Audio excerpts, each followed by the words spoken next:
মার্কিন বাজারে বাংলাদেশের পোশাক রফতানিতে 20% শুল্ক নিয়ে এখনই আত্মতুষ্টিতে ভোগার সুযোগ নেই, এমন তথ্য জানিয়ে তৈরি পোশাক শিল্প মালিকদের সংগঠন বিজিএমইএ সভাপতি মাহমুদ হাসান খান বলেছেন, শুল্ক আরও কমাতে এখনও কিছু দেশ আলোচনা চলমান রেখেছে।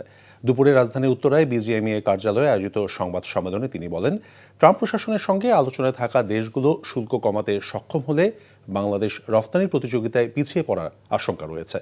এমন বাস্তবতায় বিজিএমইএর সভাপতি বাংলাদেশের সরকারকে শুল্ক আলোচনা চালিয়ে যাওয়ার আহ্বান জানান। বলেন, রফতানিতে প্রতিযোগিতার সক্ষমতা ধরে রাখতে আলোচনার পাশাপাশি পোশাক শিল্পের প্রণোদনার সহায়তা অব্যাহত রাখতে হবে। এদিকে মার্কিন শুল্ক কমাতে বড় ভূমিকা রাখায় অন্তর্বর্তী সরকারের কাছে কৃতজ্ঞতা প্রকাশ করেন বিজিএমইএ সভাপতি। ব্রডার সেন্সে এটা বায়াররাই বহন করবেন, এটাই আমাদের এই 20% নিয়ে অবশ্যই আমাদের স্বস্তির বিষয় আছে। তো আমাদের প্রধান প্রতিদ্বন্দ্বীদের তুলনায় আমাদের ট্যারিফ সহনীয় পর্যায়ে আছে। আমাদের প্রতিদ্বন্দ্বী দেশ বিশেষ করে ভারত, ভিয়েতনাম, চীন, পাকিস্তান, তারা কিন্তু এই ট্যারিফের পার্সেন্টেজ নিয়ে বসে থাকবে না। এখানে বলতে চাই যে এখানে আত্মতুষ্টির কোনো সুযোগ নাই, কারণ যুক্তরাষ্ট্রের সর্বশেষ নির্বাহী আদেশে স্পষ্ট করে বলা আছে কিছু দেশের সাথে যুক্তরাষ্ট্রের বাণিজ্য বা নিরাপত্তা চুক্তি আলোচনা এখনও চলমান আছে।